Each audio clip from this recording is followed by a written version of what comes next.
ce week-end est un week-end particulier. On a des bien-aimés qui nous viennent du sud de la France. Je crois qu'ils nous aiment tellement qu'ils ont fait le déplacement. Et donc, le pasteur Nathanaël et son épouse Marilyn Koudougou sont avec nous depuis vendredi. Ils sont en Belgique depuis vendredi matin. Ils nous ont rêvé aux aurores pour qu'on aille les accueillir et on est content de l'avoir fait. Ils nous ont bénis vendredi soir, samedi, hier, donc toute la journée. Ils ont béni les couples. Et qui était là de vendredi à hier? On remet? Je repose la question. Qui était là? Voilà, c'est beaucoup mieux. Et donc, on a été vraiment bénis. Et ce matin, alors, on a un pasteur dans nos murs. Je lui ai dit, tu prêches dimanche. Et il s'y attendait de toute façon. Et donc, un petit mot du pasteur Nathanaël et Marilyn. Donc, ils sont dans le ministère depuis 17-18 ans. C'est bien ça, plus ou moins? Bon, on a arrondi à 17. Voilà, c'est ça. Ils sont les parents de deux adolescents, Timéo et Iloé. C'est ça. Alors, ceux qui veulent des prénoms, voilà. Les dames enceintes, Timéo, Iloé. C'est la première fois que j'entends ça, mais ça rime, ça sonne très bien. Et c'est le couple pastoral principal de l'église des ADD de Aix en Provence, donc je l'ai dit, sud de la France. Ils sont également dans le ministère pour les couples. C'est vraiment ce que le Seigneur leur a mis à cœur. Donc, en plus du ministère pastoral classique, ils s'occupent de couples. Ils l'ont dit, ils suivent en ce moment une trentaine de couples, des jeunes couples, des vieux couples, non pas des vieux, des moins jeunes. Voilà. Et on est heureux de les avoir. Et ce matin, le pasteur va prêcher, mais il n'est pas venu seul. Donc, je vais juste dire à Marilyn de bien vouloir se lever pour ceux qui ne t'ont pas encore vu. On veut la bénir. Voilà. Alors, et en plus du ministère, elle est conseillère conjugale et familiale. Et nous savons que derrière les hommes de Dieu, il y a des femmes tout aussi grandes dans la prière, dans la foi, dans le soutien. Et c'est une bénédiction. Et ce matin, pasteur Nathan, je vais te laisser toute ta place. Que Dieu te bénisse. Oui, je te laisse le temps de mettre ton micro, etc. Et pendant qu'il fait ça, est-ce qu'on peut l'accueillir?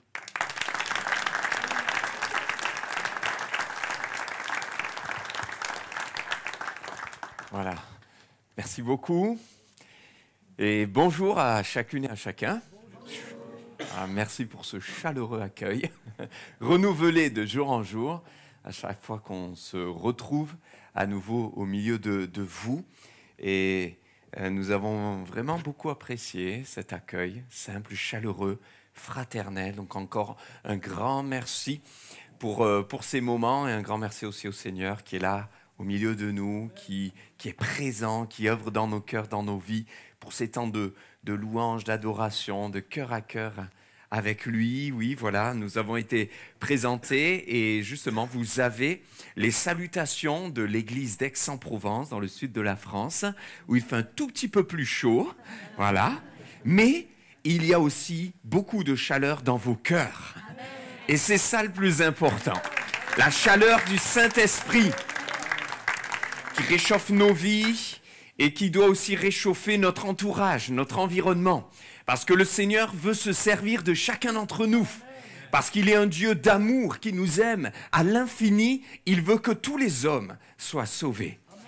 Et la bonne nouvelle, c'est qu'il a choisi de se servir de toi, de moi, mon frère, ma sœur. Ça, c'est dans sa grâce. Souvent, on se dit, mais je ne suis pas à la hauteur. Seigneur, est-ce que vraiment tu peux te servir de moi avec ma vie brisée? Mais le Seigneur choisit les choses faibles pour confondre les fortes. Il a choisi un David qui était méprisé des hommes, qui était oublié même de ses parents, qui était renié, mis de côté, où on a dit non, lui, il garde les moutons. Mais Dieu avait vu son cœur. Et il a même dit au prophète Samuel, qui pensait voir dans les frères de David le futur roi, ne prends pas garde à l'apparence, car l'homme regarde à ce qui frappe les yeux, mais Dieu regarde au cœur. Et ce jeune David, qui semblait si frêle, si petit, insignifiant, est devenu le plus grand roi d'Israël.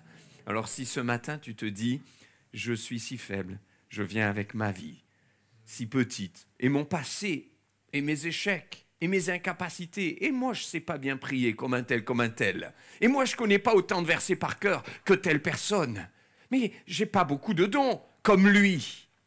Eh bien le Seigneur te dit, je vais me servir de toi. En fait c'est une bonne nouvelle. Parce que Dieu ne choisit pas les choses fortes pour les consolider, il choisit les choses faibles pour confondre les fortes Il choisit les choses qui semblent viles et insignifiantes pour confondre les sages. C'est ainsi qu'il est venu nous chercher dans son amour, n'est-ce pas? Tel que nous étions. Le Seigneur t'aime tellement qu'il t'aime tel que tu es. Tel que tu es. Et il t'accueille tel que tu es. Il t'attend ce matin tel que tu es. Mais il t'aime trop pour te laisser tel que tu es. Alors il te prend pour te transformer. Et c'est là que lorsqu'il y a des miracles, des bénédictions, des délivrances, des changements, nous ne pourrons jamais dire gloire à moi, mais nous dirons gloire à Dieu. Parce que je n'oublie pas d'où il m'a tiré. Ce matin, le titre de mon message est le suivant, le travail du Saint-Esprit. Et tout à l'heure, alors que nous étions en bas, à prier avec les responsables de votre église, le frère Samuel a dit 3 paroles et ce sont les 3 parties du message. La première concerne le travail du Saint-Esprit avec nous. Et la deuxième, c'est le travail du Saint-Esprit en nous, qui fait tomber les masques, l'hypocrisie, qui fait tomber nos traditions, notre religiosité, tout ce qui doit tomber. Et puis enfin, le travail du Saint-Esprit au travers de nous. Il a dit, Seigneur, quand tu travailles avec nous, il y a des miracles. Quand le Seigneur était sur la terre, il y avait des miracles. Ça, c'est le travail du Seigneur avec nous. Et puis ensuite, il a parlé de plus de profondeur. Et ça va être un peu la clé de voûte du message. On va prendre plus de temps sur le point du milieu, le travail du Saint-Esprit en nous, en profondeur, ce qui a été rappelé, réitéré par votre pasteur tout à l'heure, c'est-à-dire ce que le Seigneur veut, c'est nos cœurs. Ouais. Et puis la conséquence, c'est le travail du Saint-Esprit au travers de nous, et c'est ce qu'il a fait quand il a dit, on va prier pour le coup pastoral qui est là, afin que le Seigneur se serve d'eux.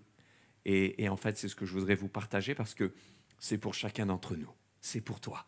Comme ça l'a été pour David. On a parlé rapidement là de David en introduction, mais on pourrait parler de tant d'autres personnes. Vous voyez, celle qui est devenue la grande reine providentielle, la reine Esther. Hadassa n'était qu'une jeune femme qui était finalement issue d'un foyer qui avait été tellement bouleversé, mouvementé, qu'elle a grandi orpheline, sans père, sans mère, recueillie par son cousin Mardoché. Dieu en fera la grande reine Esther qui va être utilisée par Dieu pour libérer tout un peuple. Et que dire de cet homme Joseph, méprisé par ses frères et qui s'est retrouvé en prison? Mais de la prison, Dieu a entendu le cri de son cœur. Il n'a jamais lâché la main du Seigneur. Il a toujours voulu rester confiant dans le Seigneur et Dieu s'est servi de lui. Il est devenu le bras droit du Pharaon, le premier ministre d'Égypte. Daniel, un déporté en exil dans un pays étranger, un royaume qui n'était pas du tout le royaume de Dieu. Mais le Seigneur avait mis en lui son esprit. Le travail du Saint-Esprit en nous fait toujours la différence. À tel point que Daniel, lui aussi, va se retrouver à la tête finalement de tout un royaume, puisque le roi Darius compte énormément sur lui. Et quand la jalousie a frappé à la porte, ça vous arrive de voir, de rencontrer, de percevoir de la jalousie autour de vous? Et Daniel l'a connu, à tel point qu'il a été jeté dans la fosse aux lions. Mais là, dans la fosse aux lions, le Seigneur était avec lui. Et les lions terrifiants ont été transformés en des grands chatons qu'il caressait tranquillement. Ça, c'est la puissance du Saint-Esprit qui peut changer le mal en bien. Et même ceux qui sont autour de toi pour te mordre, pour mettre une emprise sur toi, pour te faire du mal. Et comme disait David, il brise les dents des méchants. Et finalement, tout se retournera contre ceux qui veulent toucher aux enfants de Dieu qui sont la prunelle de ses yeux. Nous n'avons pas à combattre contre la chair et le sang, contre les uns et les autres, à nous venger, à entrer dans un combat charnel, mais nous menons un combat qui est spirituel, à genoux dans sa présence. Dans le livre des Actes des Apôtres, c'est extraordinaire de voir ce que Dieu a commencé à faire avec l'Église, puisque la suite, c'est ce que nous vivons. La suite, c'est ce que le Seigneur fait avec toi, avec moi, avec l'Église. Et le Seigneur avait d'abord marché avec ses disciples. Il les avait choisis, pris avec lui, afin de les enseigner, afin de travailler leur cœur dans une intimité profonde où ils apprenaient à le connaître. Et alors qu'ils ont appris à le connaître, le Seigneur avait un message qu'ils ont eu du mal à entendre, c'est « je vais à un moment donné vous laisser ». « Seigneur, tu vas nous laisser ?» « Oui, il le faut. Je vais aller à la croix, je vais mourir. » Même Pierre lui a dit « mais non, tu ne vas pas mourir, ce n'est pas possible. » Et Jésus lui dira « mais tu n'imagines pas que cette pensée ne vient pas de toi, hein. Elle vient même de Satan. Arrière de moi, Satan, cette pensée ne vient pas de Dieu. Parce qu'il fallait qu'il aille à la croix. Parfois, nous, ce que nous pensons de bien, Dieu le voit différemment. Et il faut que le Seigneur change notre regard. Et Pierre va apprendre à ses dépens, parce qu'il va verser beaucoup de larmes, qu'il fallait qu'il aille à la croix. Mais ce n'était pas juste pour mourir, parce que le plan de Dieu, c'était la résurrection. Parce qu'en ressuscitant, Jésus a vaincu la mort, le péché, son pouvoir, Satan et toutes les dominations. C'est la résurrection et la vie. Et vous savez quoi, nous des chrétiens, mes frères et sœurs, nous ne sommes pas juste des gens avec une étiquette chrétien. Nous sommes des ressuscités. Parce que l'œuvre de la croix et la nouvelle naissance, ce n'est pas juste « je crois en Jésus », ça va plus loin. C'est que ce que Paul disait, « moi aussi, je suis mort à moi-même ». Et il le dira à l'œuvre de la croix, c'est pas juste « je crois en Jésus qui est mort à la croix pour mes péchés », ça c'est bien, et ça c'est merveilleux, mais ce n'est pas suffisant. Et Paul disait « moi aussi, j'ai été crucifié avec Christ ». Mais pour un but et une raison importante, pour ressusciter avec lui. Je suis mort à moi-même et ressuscité avec Christ en nouveauté de vie. Ainsi, nous marchons maintenant en nouveauté de vie. Nous sommes des ressuscités, nous ne sommes plus issus bien, de la vieille nature charnelle qui nous tire vers le bas, mais nous avons en nous cette nouvelle nature qui nous permet bien, de remporter des victoires sur la chair, qui vient sans cesse pour essayer de nous rattraper, mais nous avons, par la vertu du Saint-Esprit, la puissance de marcher par l'Esprit et non par la chair. Amen. Mais si tu veux être un ressuscité, il te faut d'abord mourir. Parce qu'aucun ressuscité n'est possible s'il n'est pas passé d'abord par la mort.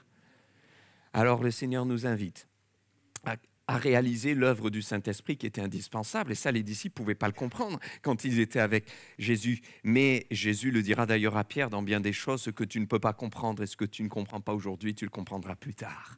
Et Pierre va le comprendre, mais plus encore, il va l'apprendre et le vivre. Et c'est ce que je vous invite avec moi à faire ce matin.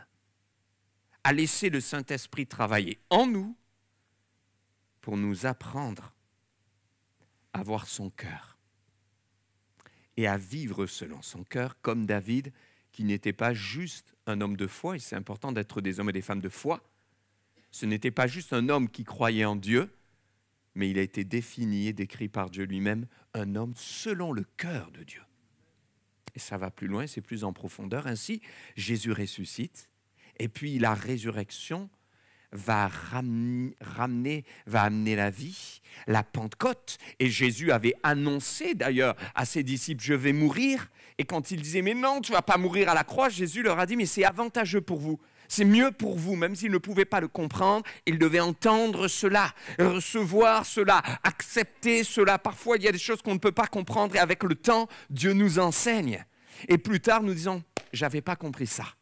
Mais ça y est, maintenant, je saisis. Il y a le temps de Dieu. Ils devaient accepter et à un moment donné, ils allaient comprendre parce qu'ils allaient voir et vivre ce qu'était réellement la puissance du Saint-Esprit. Oui, Jésus avait dit, il faut que je meure parce que je vais ressusciter. Et après la crucifixion, la résurrection, il y aura l'ascension. Je m'en vais vers le Père. Non, Seigneur, t'en vas pas. Et moi, je comprends les disciples. Si j'avais vécu avec Jésus, en chair et en os comme ça, pendant 3 ans, à être à son école, son enseignement, à l'école de Jésus, à l'école du Rabbi, à l'école du Rabouni, du Maître, j'aurais dit, mais Seigneur, non, je ne veux pas que tu partes. La présence du Seigneur, elle est si précieuse. Sauf que le Seigneur leur a dit, c'est plus avantageux que je m'en aille. Car, je m'en vais, mais je vous laisse pas orphelin, ne vous inquiétez pas. J'enverrai sur vous le Saint-Esprit. Vous recevrez la puissance du Saint-Esprit. Oui, et là, vous serez mes témoins. Autrement dit, Jésus en chair et en os, quand il est venu sur la terre, c'était Dieu parmi les hommes. Et d'ailleurs, lui-même le dira, je suis venu pour révéler Dieu. Donc quand on voyait Jésus, en fait, c'était la présence de Dieu parmi les hommes. Et tout le peuple juif, qui malgré cela l'a rejeté, n'a pu que constater que c'était Dieu par les miracles qu'il faisait, mais aussi par l'autorité qu'il avait. Jamais homme n'a parlé comme cet homme. Mais qui est celui-ci qui ordonne même au vent, qui ordonne même à la mer, aux éléments déchaînés, de se calmer? Qui est celui-ci? Il est Dieu lui-même, en personne.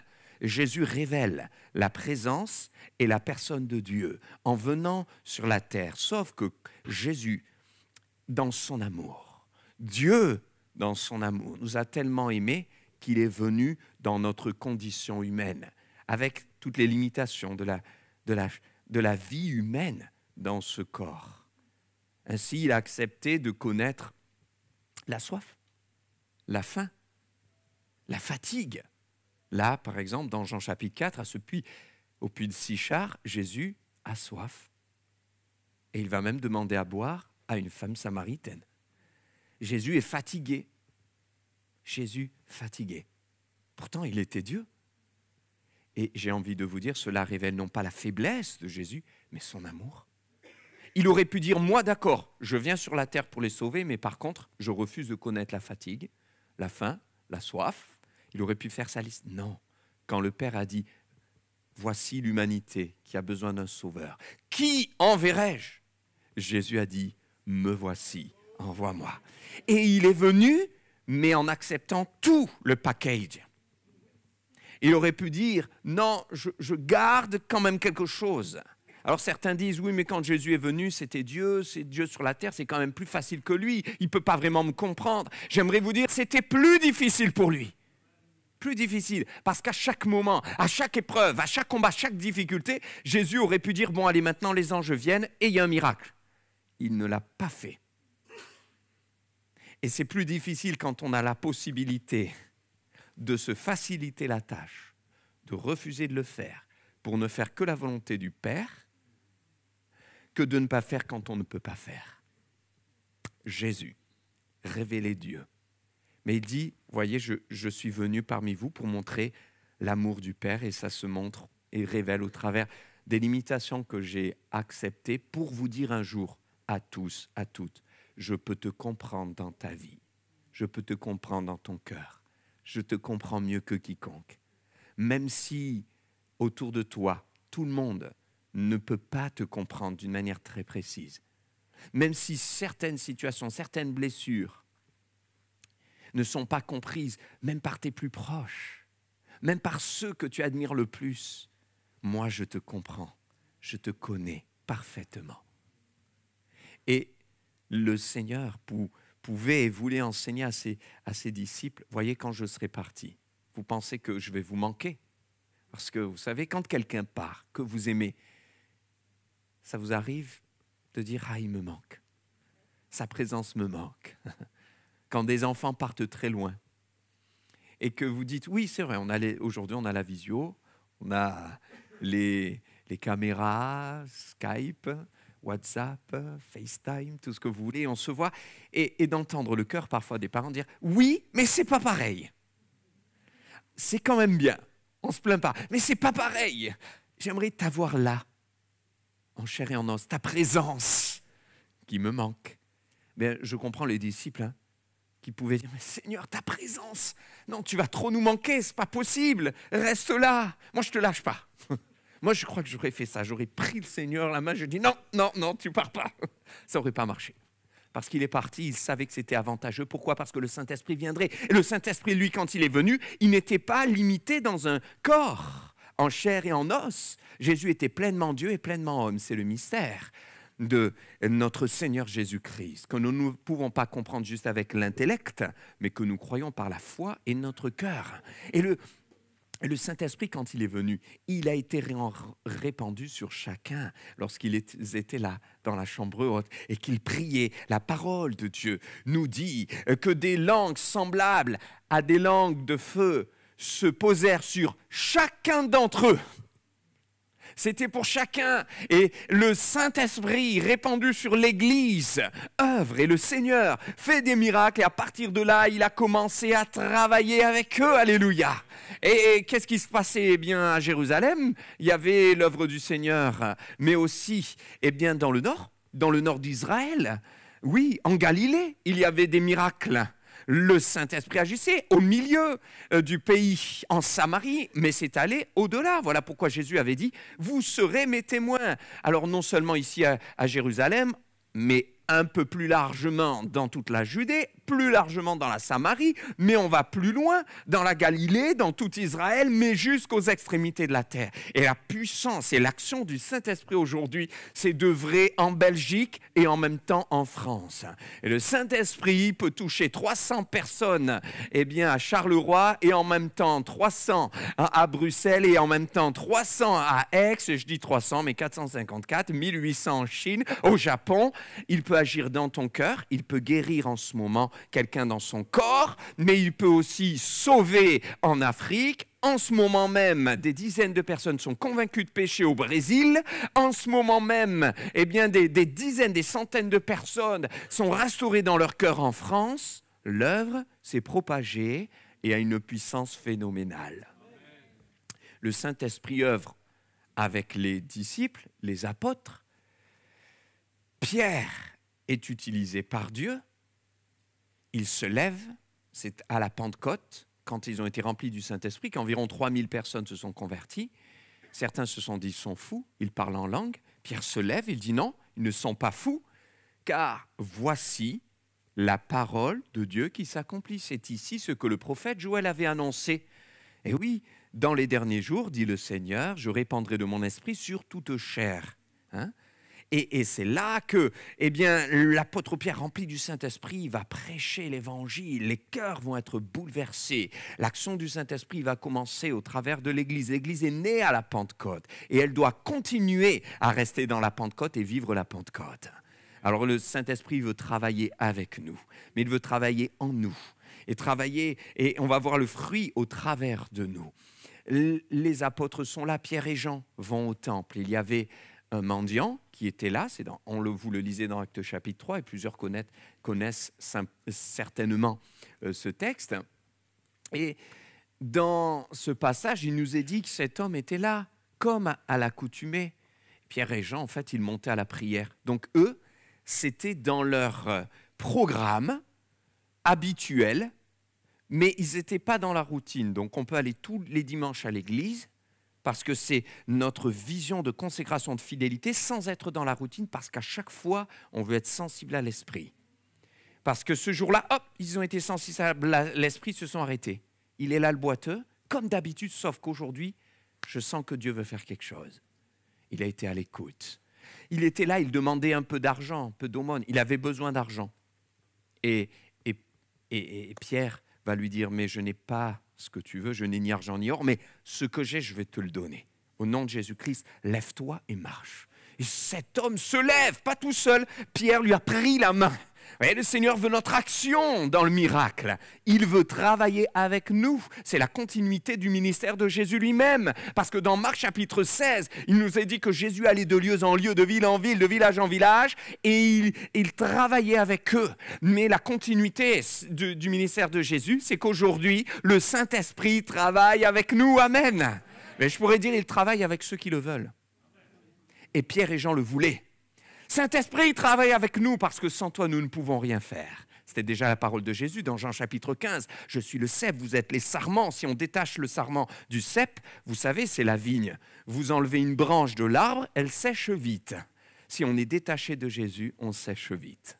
Voilà. Aussi belle soit la branche, il y a peut-être plein de fleurs, il y a eu de multiples fruits, elle a même 50 ans et on peut avoir 50 ans de conversion. Si on est détaché du cep, on meurt. Je vais être attaché à toi, Seigneur. Et là, ils voulaient être attachés au Seigneur, que le Saint-Esprit travaille avec eux. Le Saint-Esprit veut travailler avec toi, qui que tu sois. Et ainsi, là, ils vont donner à ce boiteux cette vie nouvelle. Mais le boiteux pensait qu'il avait besoin d'argent. Et le Seigneur veut nous inviter à comprendre. que nous pouvons avoir l'impression d'avoir certains besoins. Et il nous révèle que ce sont des envies. L'apôtre Paul dit, votre Dieu pourvoira à tous vos, pas à toutes vos envies. Et nous, parfois, on confond. Vous savez, c'est comme un enfant qui vient. Il y a des parents ici?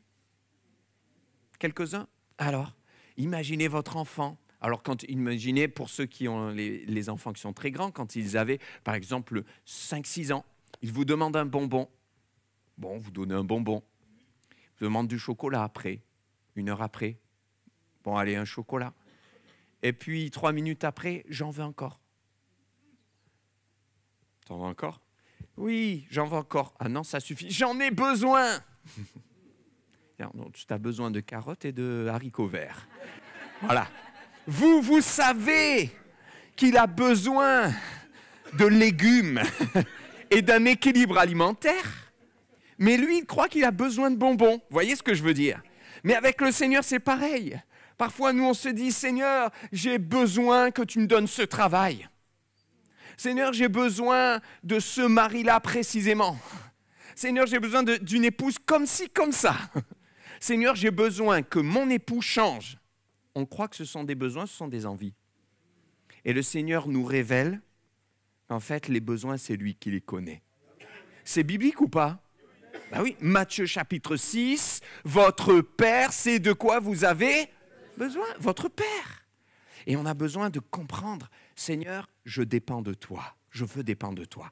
Et pas chercher mes envies ou penser que tout ce qui me vient émotionnellement, eh bien, je m'amène à savoir à 100% ce dont j'ai besoin. Le Père connaît mieux mon cœur que moi-même. Il me connaît mieux que moi-même. Ainsi, le Seigneur a donné ce dont cet homme avait besoin. Je ne sais pas ce que vous en pensez, mais il avait plus besoin de guérison que d'argent. Parce qu'avec la guérison, il va avoir de l'argent. Eh oui, puisqu'il va se lever, il va commencer à travailler, sa vie entière va changer. Et parfois, nous, on reste bloqué sur nos envies, mais si on comprend que le Seigneur veut nous donner réellement ce dont on a besoin, en fait, on gagne au change parce qu'il nous donne infiniment au-delà de tout ce que nous pouvons penser ou même imaginer. Et oui, et c'est la prière de Salomon dans l'Ancien Testament, vous vous rappelez. Dieu lui a dit, demande ce que tu veux. Vous imaginez? Si Dieu vous dit ça aujourd'hui, il en a dit, ah ça y est, j'ai enfin ce que j'ai toujours voulu, demande ce que tu veux, je veux que ma femme change, yes. C'est pas ce que Salomon a dit. Demande ce que tu veux, Seigneur, je veux un gros compte en banque sans travailler. Ah non, tout ça c'est charnel, hein. Voilà. Et demande ce que tu veux. Ah, ici, là, on prenait 10 secondes et qu'on réfléchissait tous à ce qu'on dirait au Seigneur s'il nous disait « demande ce que tu veux ». Soyons honnêtes. Serions-nous vraiment spirituels?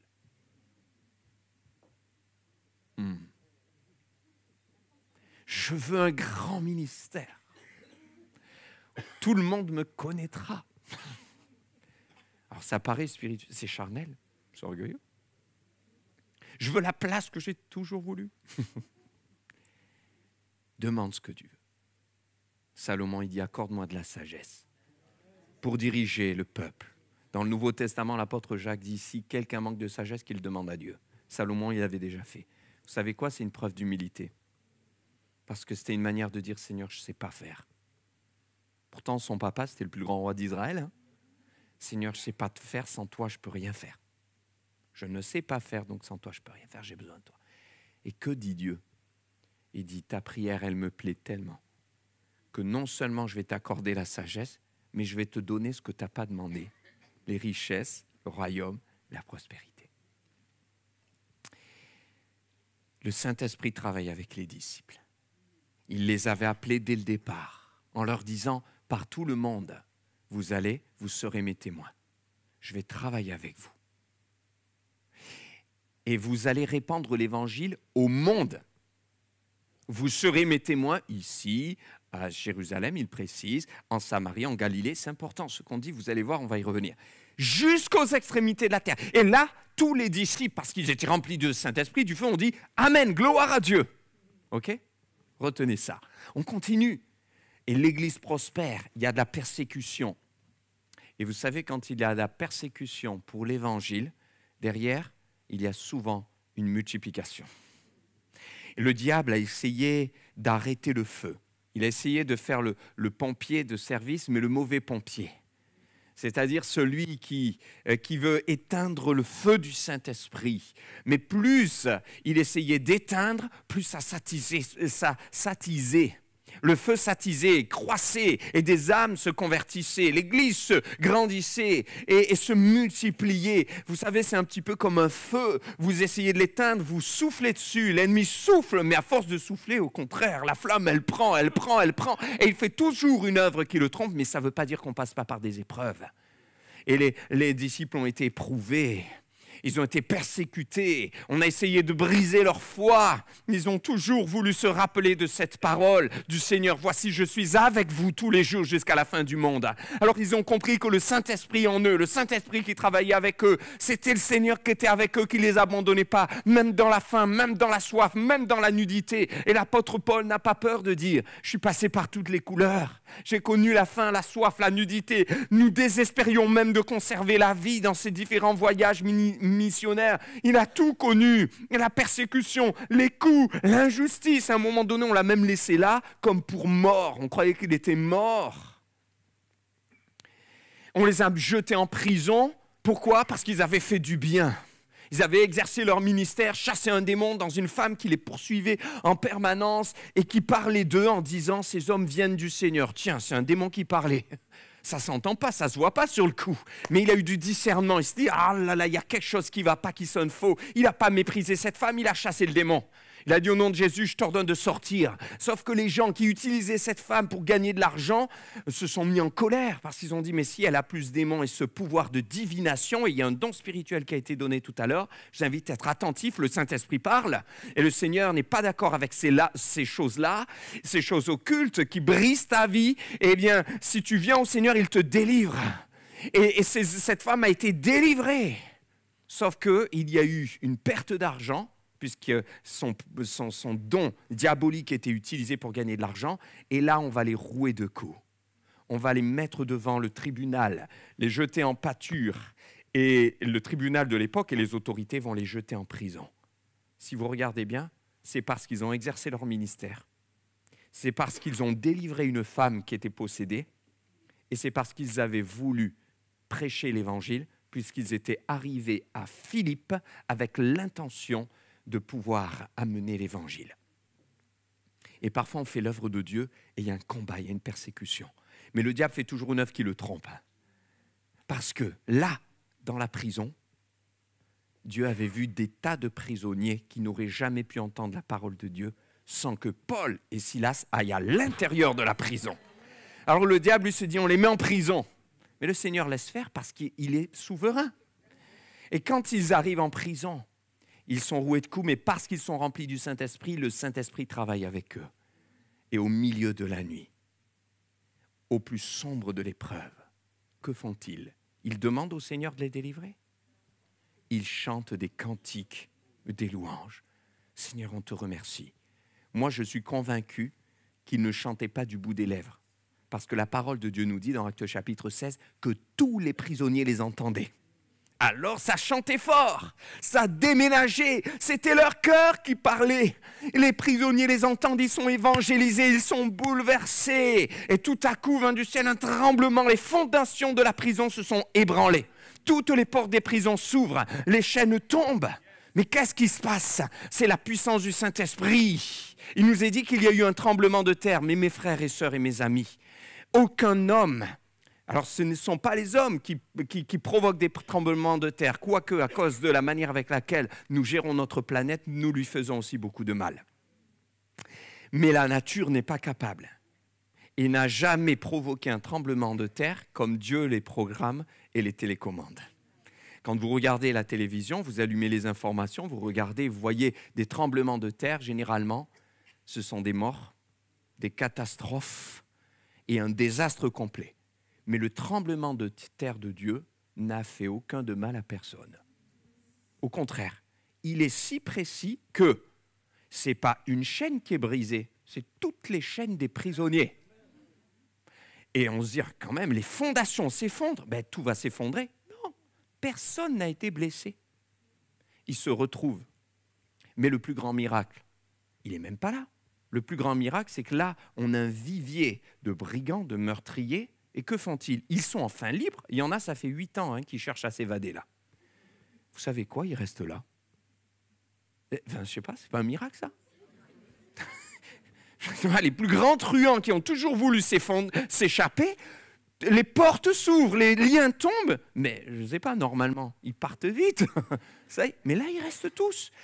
Parce que le geôlier se dit, je vais me tuer. Le geôlier risquait la torture, avec tous les prisonniers, voyant que les portes s'étaient ouvertes, il s'est dit, c'est bon, je vais avoir la torture, il veut se suicider. Et Paul dit, ne te fais point de mal, la puissance du Saint-Esprit nous donne de l'amour même pour nos persécuteurs. Parce que 3 heures avant, cet homme a battu Paul, ensanglanté, presque à mort. Ce n'était pas des gentils gaillards qui accompagnaient comme des nounours. C'était des hommes, des brutes. Et il nous a dit, ils l'ont frappé, il a frappé. Mais Paul ne veut pas qu'il se fasse de mal. Ne te fais point de mal, on est tous là. Et c'est en voyant que tous ces brigands, ces prisonniers sont là, alors que les portes sont ouvertes, que cet homme comprend que ça vient de Dieu.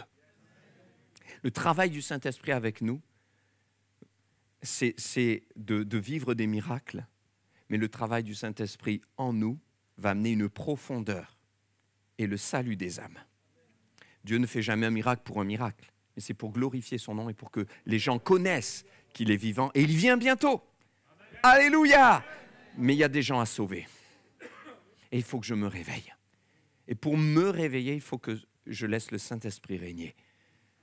Et travailler avec moi, mais travailler en moi. Alors là, à ce moment-là, Paul et Silas sont avec ce geôlier qui va être bouleversé, qui va dire « Mais que faut-il que je fasse pour être sauvé ?» Et ils vont lui annoncer l'évangile. Il va ramener toute sa famille. Et cet homme qui, 3 heures avant, les avait frappés, il change de métier. C'est un bourreau, il devient infirmier. La Bible nous dit, il se met à les soigner. C'est un bourreau, il devient cuisinier. Il leur prépare de la nourriture. Vous voyez, la puissance du Saint-Esprit change nos vocations. Il change notre caractère. Il change notre nature. Alléluia. Quelqu'un qui peut dire amen là? Et le Seigneur était avec eux, il travaillait avec eux et ça continue et on avance, les années passent, il y a de la persécution mais l'Église continue à s'accroître, elle se multiplie, elle grandit, les cœurs sont touchés, ils se donnent à Jésus-Christ et on arrive à ce moment où Saul de Tarse, le grand persécuteur qui approuve le meurtre d'Étienne, est bouleversé par la présence de Jésus-Christ. Il se convertit.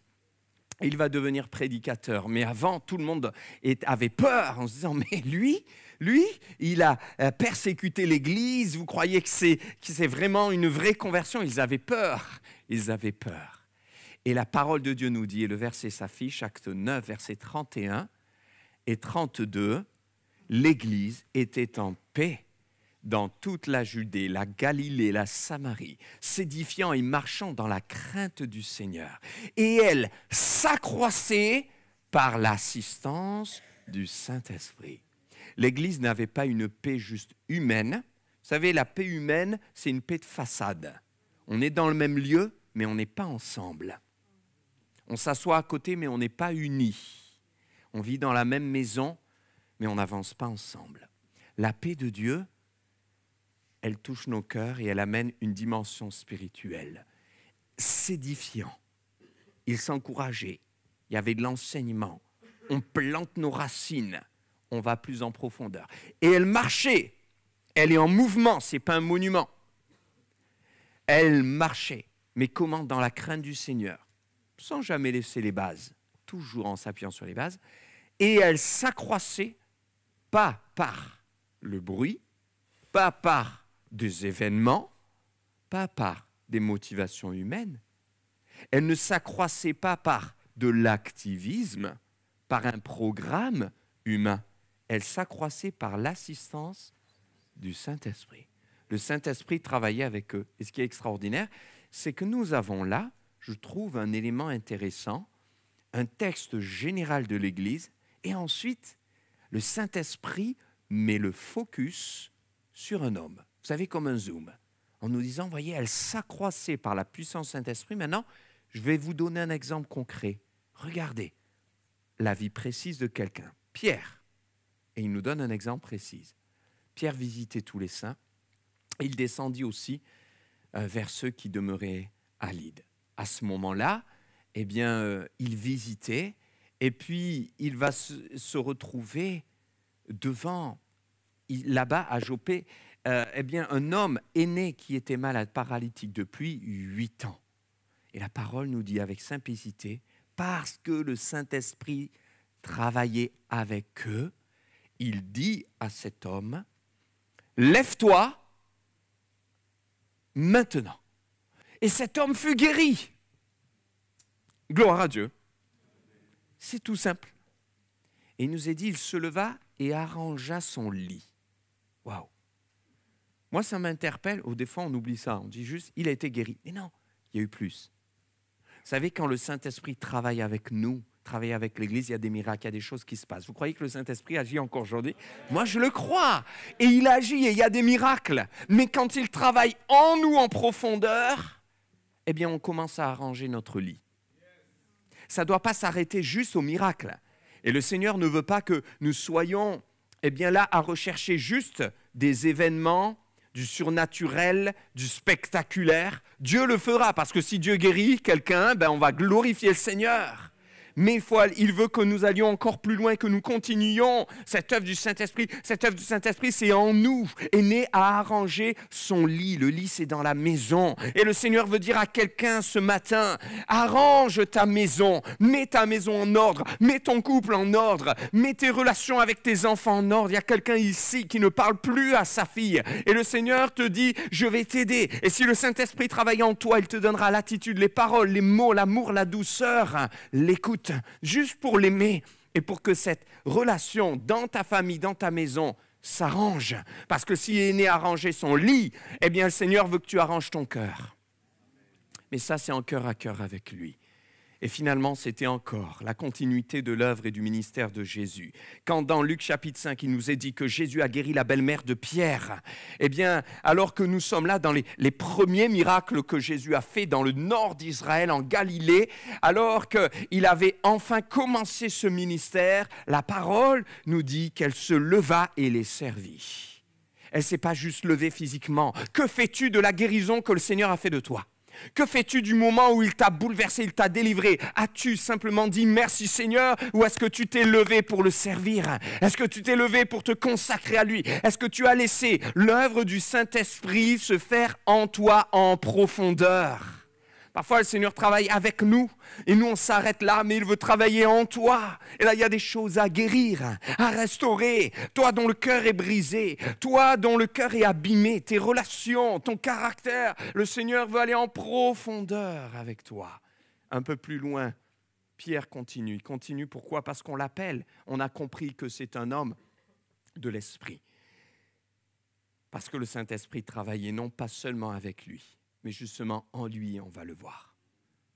Alors on l'appelle, on dit, il y a Tabitha qui est morte, il faut que tu viennes. Tabitha, elle était aimée, elle faisait beaucoup d'aumônes, c'était une femme spirituelle. Il va arriver, tout le monde pleurait. On lui montre les teintures qu'elle faisait. Et tout le monde était tellement triste, il pleurait. Alors Pierre fait sortir tout le monde. Parce que Dieu comprend les larmes. Mais quand il veut faire le miracle, il veut du calme. Et c'est pour ça qu'il a dit à cette veuve de Naïn, ne pleure plus. Les gens autour de toi n'ont pas le droit de te dire ne pleure plus. Mais Jésus, lui, oui.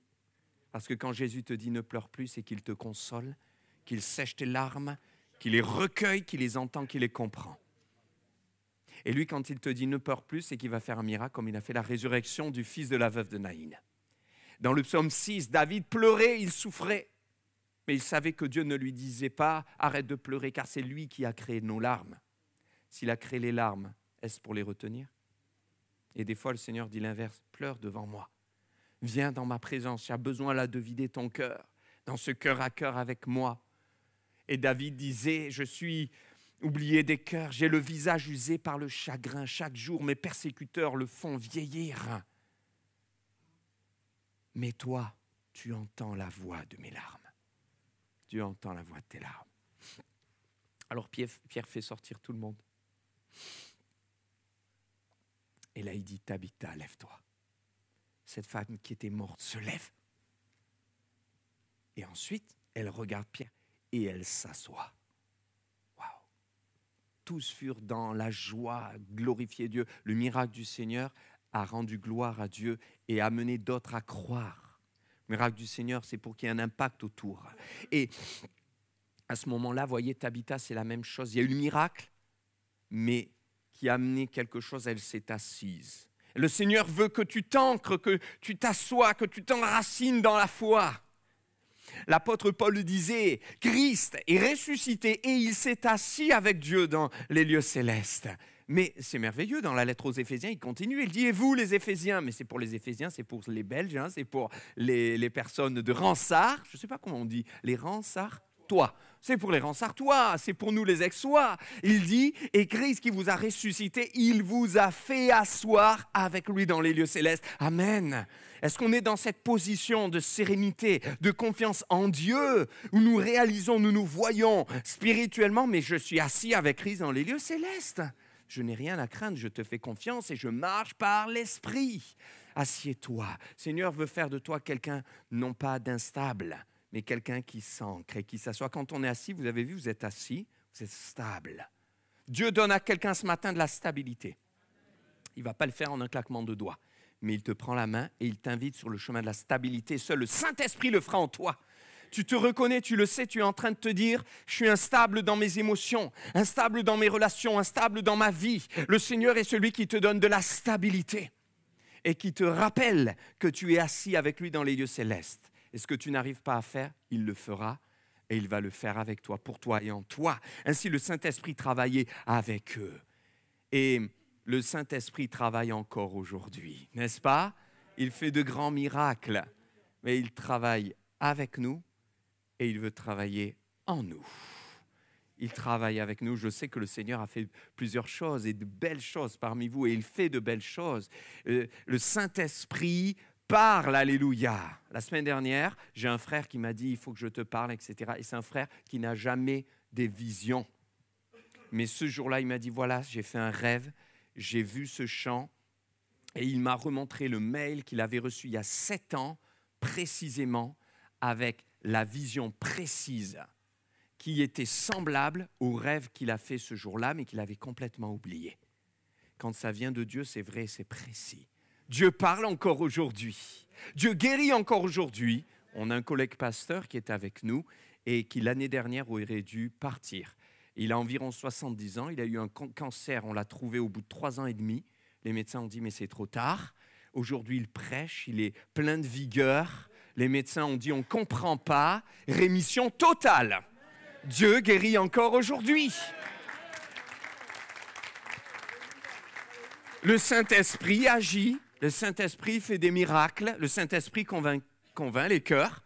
Voilà, on partageait. Votre pasteur m'a raconté une personne qui vraiment est venue. Le Saint-Esprit lui a parlé toute seule. Elle s'est convertie. Voilà, chez elle, eh bien, il y a quelques semaines, pareil, une jeune fille m'appelle. Allô, bonjour, qu'est-ce qu'une église évangélique? Qu'est-ce qu'une église catholique? C'est quoi la différence? Enfin, je veux simplement vous dire que Dieu me cherche et je cherche Dieu. Vous le savez comment? Je ne sais pas. J'étais chez moi et je me suis mis à prier, si Dieu tu existes, et maintenant je prie, je ne m'arrête plus. Et j'ai été conduit à chercher une église et je suis tombé sur vous. Venez, elle est venue et maintenant elle ne quitte plus l'église. 3-4 réunions d'affilée, elle a soif, elle a soif, elle a soif. C'est le Saint-Esprit qui convainc de péché, de justice et de jugement. Alléluia.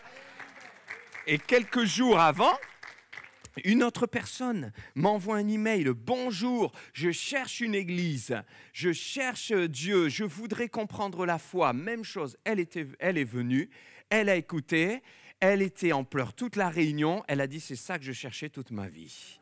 Dieu est grand. Le Saint-Esprit continue à convaincre. J'aimerais dire que Dieu est un Dieu d'ordre et d'équilibre. Et quand je vous dis ça, je puis vous dire que des obsèques, nous en faisons. Je puis vous dire que nous avons une sœur qui est attachée au Seigneur, qui était une perle de Dieu et qui a été atteinte d'un cancer. On a prié, on s'est attendu à la grâce de Dieu. Tant qu'on n'a pas eu de parole, tant que Seigneur, on continue. Et le Seigneur a choisi de la reprendre. Et cela nous dépasse. Et je veux parler à quelqu'un de la part du Seigneur ce matin. Ce n'est pas parce que parfois Dieu décide autrement de ce que nous pensons. Ce n'est pas parce que dans certaines circonstances, Dieu a quand même repris quelqu'un que Dieu ne guérit pas aujourd'hui. Et l'important, c'est d'être sensible à sa voix, d'être attaché à lui. Et malgré le fait que parfois Dieu n'exauce pas la prière ou n'a pas guéri, de continuer à croire qu'il est le Dieu qui guérit, le Dieu qui délivre, le Dieu qui baptise du Saint-Esprit, le Dieu qui revient. Il travaille avec nous, il a travaillé avec Pierre. Quel miracle, elle s'est assise, enracinée. Et on continue, et à ce moment-là, alors que le Saint-Esprit travaille avec eux, eh bien, il y a un homme qui s'appelle Corneille. Et c'est un homme qui n'a pas reçu la révélation de la grâce de Dieu. Aujourd'hui, peut-être on dit, c'est un inconverti. Pourtant, Dieu envoie un ange lui parler, lui dire, tu sais quoi, Corneille, tes prières et tes aumônes ont été entendues et reçues par Dieu. Envoie chercher quelqu'un qui s'appelle Pierre et qui se trouve là-bas, à Joppé. J'ai ordonné qu'il vienne chez toi. Et aussitôt, il s'exécute. Et il le fait. Et Corneille était un païen, ce n'était pas un juif. C'était un centenier romain. Et la loi disait, non, un juif n'entre pas chez un païen. Ça ne se faisait pas. Et Pierre, lui, pendant ce temps, eh bien, alors qu'il était à Césarée, il était chez Simon, le corroyeur, un tanneur, eh bien, il monte sur le toit. Voilà, ce sont des toits comme des balustrades, hein, vous savez, de grandes terrasses, et il prie. Et il est dans et Dieu lui parle. Et comment Dieu lui parle? Il a faim, il s'assoupit, et il lui donne cette vision-là, un objet semblable à une nappe. C'est même pas une nappe. La Bible dit un objet semblable à une nappe descend, et dessus des quadrupèdes, des animaux, vous savez, tout ce que vous n'avez pas envie de manger. Et Dieu lui dit, Pierre, tu et mange. Non seulement ce n'est pas du tout délicieux, appétissant, mais en plus, pour un juif, c'est impur, c'est l'horreur. C'est grave. Mais Seigneur, jamais, moi j'ai jamais mangé quelque chose d'impur, mais non. Deuxième fois, Dieu insiste. Pierre, tue et mange. Que fait Pierre? Il résiste, mais non, jamais, Seigneur. Jamais rien d'impur n'est rentré dans ma bouche et dans mon corps. Je ne risque pas de faire ça maintenant, c'est trop dur pour moi. Là, ça vient challenger tout, hein, ma culture, ma pensée, ma doctrine, ma manière de faire et de voir. Surtout pas. Et puis, la vision s'arrête. Plusieurs fois, troisième fois, Dieu a insisté. Et il réfléchit. Il a accepté de réfléchir. Il y a des choses qui ont changé. Et Pierre va à ce moment-là penser. Pendant qu'il pense, l'Esprit lui dit, « Ah, il y a 3 hommes qui arrivent vers toi. Va, car c'est moi qui les envoie. » Il va avec eux et c'est là qu'il les amène justement chez Corneille, à Césarée. Et là-bas, eh bien, il se rend compte que ce sont des Juifs. Et il a le temps de penser, de laisser l'Esprit de Dieu lui montrer. Et il comprend la vision qu'il avait eue. Mais en fait, Dieu était en train de montrer, ce n'est pas une question de manger, pas manger, de reptiles, de nourriture, de ça j'ai le droit, ça j'ai pas le droit. Dieu me montrait quelque chose de bien plus important. Mes relations avec les autres, la puissance de l'évangélisation, le salut, il est pour tous. Et là, il y a des non-juifs, normalement, j'entre jamais chez un non-juif. Et là, Dieu me dit, tu vas y entrer, tu vas amener l'évangile. Et Pierre va y entrer. Et là, Corneille va lui dire, dis-moi ce que Dieu t'a dit de nous dire. Mais Pierre, il ne le savait pas, il n'était pas préparé. Qu'est-ce qu'il fait? Il ouvre sa bouche. Il est spontané, il commence à parler juste de l'amour de Dieu, il parle. Vous savez, il commence sa prédication et en même temps, alors qu'il est en train de prêcher juste l'amour de Jésus, l'œuvre de la croix et la résurrection, parce que prêcher la croix, vivre la croix, c'est comprendre la résurrection comme on l'a dit au début. Qu'est-ce qui se passe? En même temps, il n'a pas fini ses phrases, le Saint-Esprit vient. Il est rempli et tout à coup, il se met à parler en langue, mais il est bouleversé lui-même. Il est étonné, spectateur de la gloire de Dieu, comme quoi ça ne venait pas de lui. Et en même temps, ses propres serviteurs, ses amis qui étaient venus avec lui, pareil, ils sont étonnés, surpris. Le Saint-Esprit, il est rempli, c'est bouleversant. Et que fait-il? Eh bien, une fois que c'est terminé, il dit, maintenant, on ne peut pas leur empêcher le baptême parce qu'ils ont été baptisés du Saint-Esprit. Alors, il les baptise d'eau, ils se réjouissent, gloire à Dieu. Eh bien non. Parce que quand il rentre chez les frères, on le convoque. Et tout le comité pastoral de l'époque le convoque. Tu es entré chez des païens. Tu as baptisé des païens. Et nous voyons toute l'œuvre du Saint-Esprit qui s'est fait en Pierre, en lui. Et oui, le Saint-Esprit travaillait avec lui, mais finalement, le Saint-Esprit a travaillé en lui, sinon il n'aurait jamais pu vivre ce qu'il a vécu et être l'instrument pour ouvrir la porte à tous les non-juifs. Eh oui. Quand le Saint-Esprit travaille avec toi, il y a des miracles, il y a de belles choses. Quand le Saint-Esprit travaille en toi, ça va au-delà de ce que tu vois. Il a travaillé en lui. Comment ça, il a travaillé en lui? Eh oui, regardez. Qui était Pierre au temps de Jésus? Un homme fougueux, on dirait aujourd'hui un déménageur un peu. Hein? Voilà. Pierre, il parlait toujours le premier, il était là, vif, spontané, c'est un déménageur. Mais après la Pentecôte, c'est plus le même homme. Il est toujours plein de fougue, mais c'est une fougue bien orientée. Dieu ne dénature pas la créature qu'il a faite, il t'aime tel que tu es. Mais il va bien orienter maintenant ton caractère. Et Pierre, quand il écrit sa lettre, relisez la lettre de Pierre, il parle beaucoup de douceur. C'est Pierre, hein? C'est plus le même homme. Il dit oui, aimez-vous d'un amour fraternel, sincère. Est-ce que vous avez goûté combien Dieu est bon? Et il parle aux femmes et il dit, mais revêtez-vous d'un esprit de douceur. Il parle beaucoup de ça. C'est étonnant, c'est plus le même homme. C'est un homme qui a laissé le Saint-Esprit travailler en lui. Waouh! Quand le Saint-Esprit travaille en toi, il change ton caractère. C'est bien de dire, j'ai prié, il y a eu un miracle. Oui, mais est-ce que tu es exécrable à la maison avec tes enfants? Et quelqu'un dira, non, mais il faut demander aux enfants. Et à l'épouse. Bon, aux enfants, c'est déjà très révélateur. Et à l'épouse, elle vous connaît. La douceur, Pierre a changé. Pierre était un homme impatient. Assez impatient, hein, et très impulsif. Oui, il avait la foi, mais c'était une foi, vous voyez, qui avait besoin d'être sanctifiée. Parce qu'il était impulsif, on le voit lorsque les soldats vont venir chercher Jésus, lui, il ne l'attend pas, il est impulsif, il sort son épée, paf, il tranche l'oreille de Malchus, le serviteur du souverain sacrificateur. Et Jésus va lui dire, mais qu'est-ce que tu fais, ce n'est pas mon œuvre. Il croyait lutter pour Jésus et le protéger et lutter contre. La preuve, c'est que Jésus va prendre l'oreille, il va la recoller. Il va être obligé de réparer la bêtise que Pierre a faite. Vous savez, quand on refuse que le Saint-Esprit travaille en nous, oui, Dieu est là, mais on fait beaucoup de dégâts aussi. Et après, Dieu met du temps à réparer ce que l'on fait. Ouais. Et on coupe des oreilles, et on est tranchant, et on est légaliste. Et il y a des gens qui coupent des oreilles avec des versets bibliques. Ah ouais, parce que l'épée, c'est la parole de Dieu. C'est une épée, mais attention comment on l'utilise.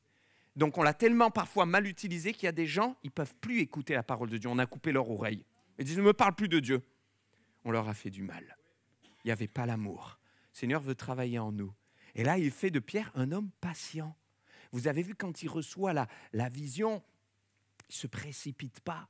Oui, c'est ça, Dieu m'a parlé, ça veut dire... Il est patient. Wow, il attend. C'est plus le même homme. Hein?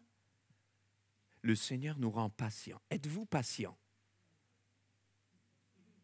Là encore, il faut demander peut-être aux enfants ou à l'épouse. Vous saurez. Est-ce que je suis patient? Notre nature humaine charnelle déchue, elle est impatiente. Donc on a besoin que le Saint-Esprit travaille en nous pour porter le fruit de l'Esprit qui est aussi, alors on dit souvent l'amour, la joie, la paix, mais aussi mais oui, la patience. C'est le fruit de l'Esprit. Parce que l'impatience, on n'a pas besoin de la prendre, elle est collée à notre peau. Regardez les nourrissons, les bébés. Moi, quand un bébé a faim, vous le savez, hein, il vous envoie pas un SMS. S'il te plaît, maman, prépare le biberon. Ça y va, hein. Et vous dites pas, moi, j'ai jamais vu un parent serein, équilibré, aller voir son bébé au berceau, mon cher enfant. Certes, tu as faim. Cependant, il est bon que tu apprennes la patience. Il a faim, on voit les mamans qui sont efficaces, et les papas aussi.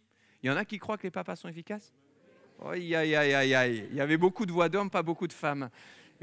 Il y a du travail. Eh bien, qu'est-ce qu'on fait? Il a faim, vite, on se dépêche, on fait vite le biberon, etc. Et on y va. Pourquoi? Parce qu'on sait que c'est sa nature.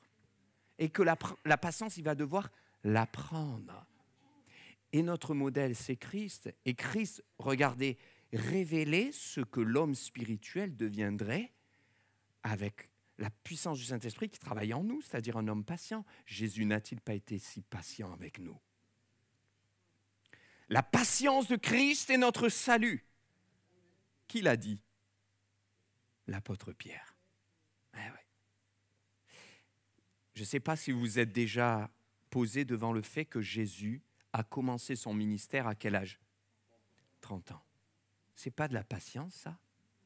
Vous ne croyez pas que quand il avait peut-être 8 ans, 10 ans, qu'il jouait au foot avec ses copains? Parce que Jésus a vécu avec les gens. Vous ne pensez pas qu'il aurait pu dire ah là, les cages sont à 80 mètres, je vais faire un petit miracle.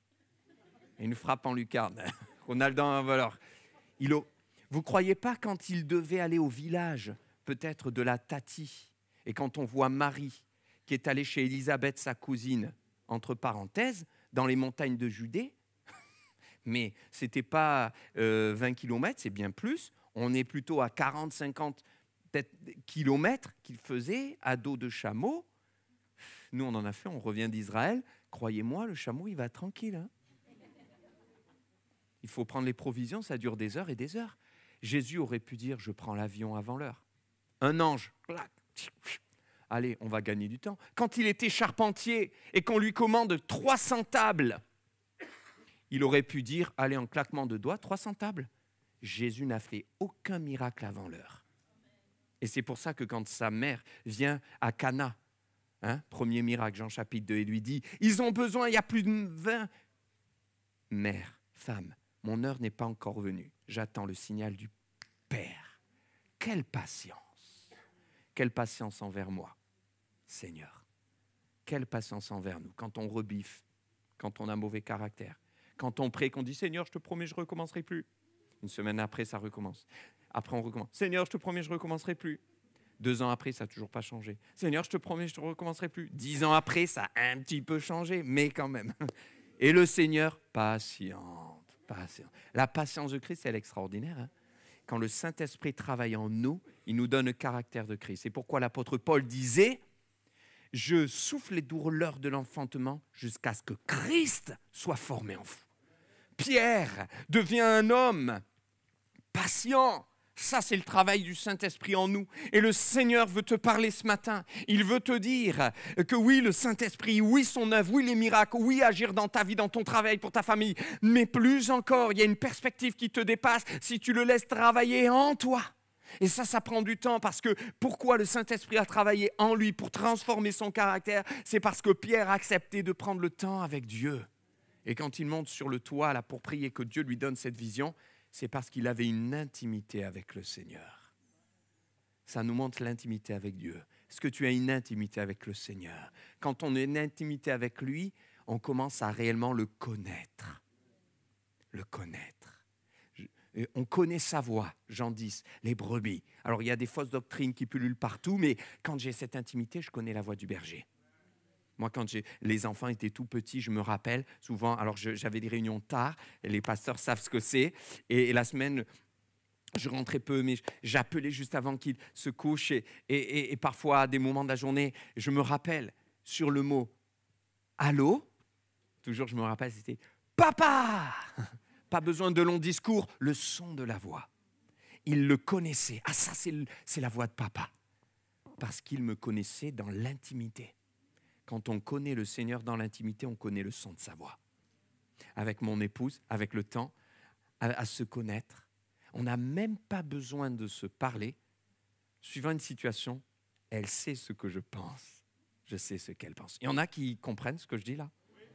Pourquoi? Parce qu'on se connaît. On se connaît dans l'intimité. Eh oui, parce que parfois, on dit, et si je vous dis, vous connaissez Cristiano Ronaldo? Et oui, du coup, oui, il y en a qui disent oui, il y en a qui n'osent pas, et ceux qui n'osent pas, ils ont peut-être raison. Voilà. Et si je vous dis, vous connaissez le président de la République française? Oui, voilà. Mais finalement, est-ce que nous le connaissons? En fait, on sait qui c'est, mais on ne le connaît pas. Ouais, ce n'est pas la même chose. On peut savoir qui est Dieu. Il y a des gens, ils savent, oui, je sais que Dieu est grand, mais ils ne le connaissent pas. Parce qu'ils n'ont pas d'intimité. Mais c'est dans l'intimité que Dieu va travailler en toi, en moi, par le Saint-Esprit et qu'il va former ce caractère. Et ce caractère, c'est le caractère de la consécration, mes frères et sœurs.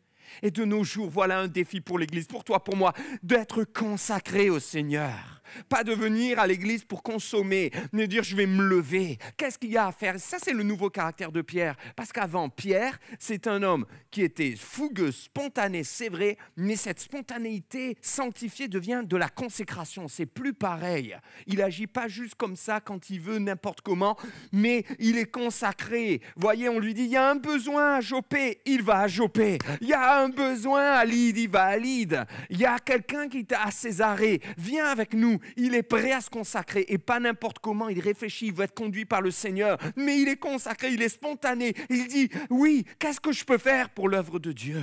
Il prend des initiatives.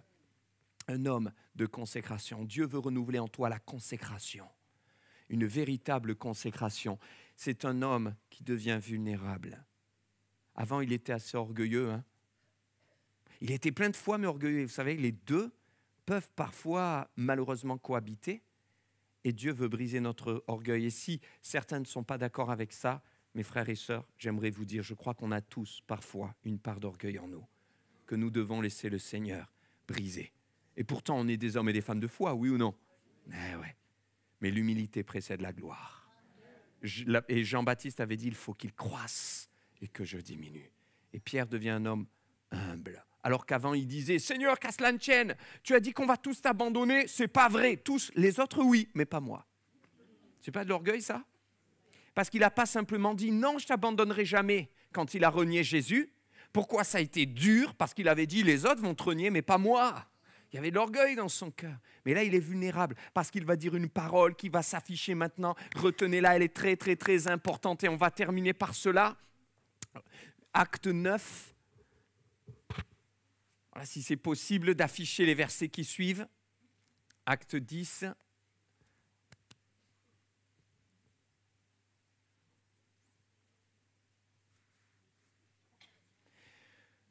Dieu m'a appris. Voilà, c'est Acte 10, 28.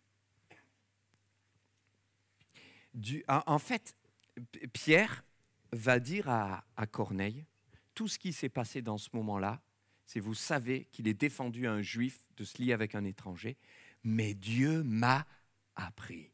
Suis-je prêt à encore apprendre? Pierre aurait pu dire, tenez, mais moi je suis quand même un apôtre, j'ai prêché à la Pentecôte, et il y a environ 3000 âmes qui se sont convertis, c'est moi l'apôtre. Et là, il est en train de confesser avec beaucoup d'humilité sa vulnérabilité. Dieu m'a appris quelque chose que je ne savais pas. Il m'a appris à regarder différemment, ne regarder aucun homme comme souillé ou impur. Et il dira, en vérité, maintenant je sais, Dieu m'a appris qu'il ne fait point de favoritisme. Waouh! Vous savez ce qu'il est en train de confesser? Je me suis trompé jusque-là. Je croyais connaître Dieu. J'ai besoin de le connaître encore. Je croyais que Dieu n'était pas d'accord que je rentre chez un non-juif. Et bien là, je me rends compte que si, et plus encore. En fait, il est en train de dire devant tous, voyez, je suis apôtre, mais je croyais connaître Dieu. Oui, je le connais, mais en fait, je ne le connais pas comme je devrais le connaître. Il faut de l'humilité pour dire ça. Il est en train de dire, je croyais savoir ce que Dieu dit, ce que Dieu pense, mais en fait, ses pensées me dépassent. Dieu m'a appris à regarder différemment. Dieu, quand il vient travailler par le Saint-Esprit en nous, il change notre regard. Et s'il change notre regard, c'est parce qu'il change notre cœur. Parce que le regard, il vient du cœur. Et Dieu lui donne le regard de Jésus. Mais quel est le regard de Jésus? Un homme qui n'est pas prêt à tout abandonner, Matthieu 19, un jeune homme riche qui dit « Qu'est-ce qu'il faut faire ?» Et vous savez, il était un peu orgueilleux cet homme parce qu'il dit « Moi j'ai tout fait, hein. La loi je connais. » Et Jésus dit « D'accord, il ne te manque plus qu'une chose alors. Va et vends tout ce que tu as. » Ben, il partit tout triste. Jésus aurait pu dire « Voilà encore un sacré hypocrite. » Jésus le regarda et l'aima. Le regard de Jésus. Le regard de Jésus envers cette femme samaritaine. Elle avait divorcé plusieurs fois. Alors c'est sûr qu'au 5e, elle en a marre, elle n'a plus envie de se marier. Tout le monde l'a jugée, ah, elle a divorcé, ah, ta vie ancienne. Mais Jésus a porté un regard d'amour envers elle. Cette femme adultère que tout le monde a accusée, Jésus ne l'a pas accusée. Son regard était un regard d'espérance. Il savait ce qu'il pouvait faire avec elle. La preuve, c'est qu'il dit « Ils sont où tous ceux qui t'accusent ?» Sous-entendu, moi je ne t'accuse pas.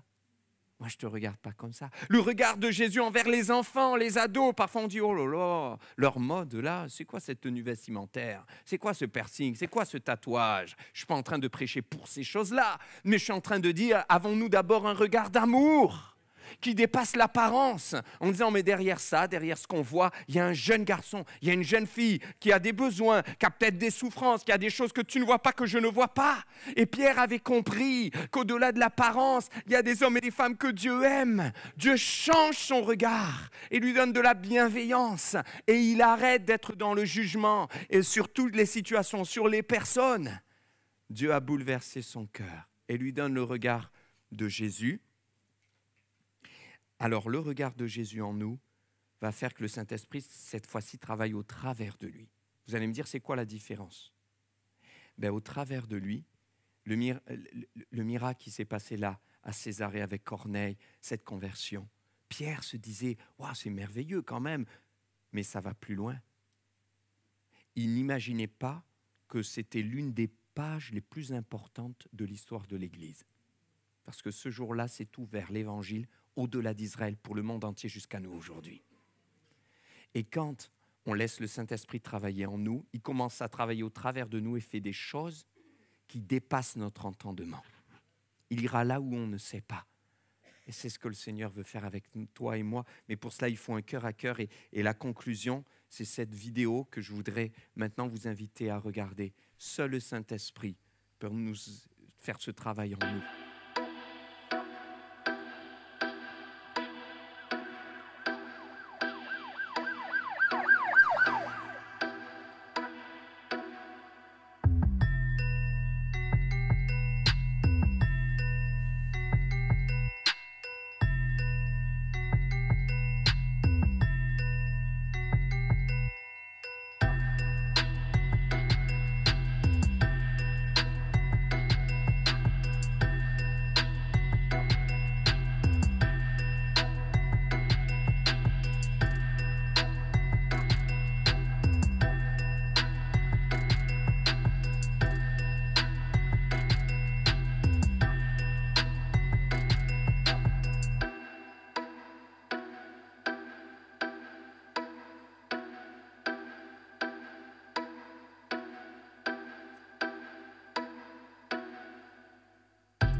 qui n'étaient pas juifs. Pourtant, il avait dit Amen 10 ans avant, quand le Seigneur avait dit l'Évangile, c'est pour tous.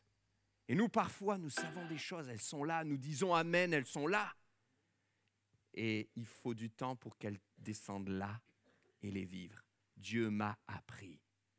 Je vais laisser la place à votre pasteur, je vous invite juste à vous recueillir avec moi. Dieu m'a appris et veut me faire vivre. Merci Seigneur. Merci Seigneur. Change notre regard. Saint-Esprit travaille avec nous, mais en nous, pour travailler au travers de nous. Bénis ton peuple, bénis cette Église, ses membres, Seigneur, ses frères et sœurs, et que nous puissions élargir l'espace de notre tente. Mais pour cela, tu veux changer nos cœurs, changer notre regard. Nous voici devant toi. Merci pour l'œuvre du Saint-Esprit. Alléluia.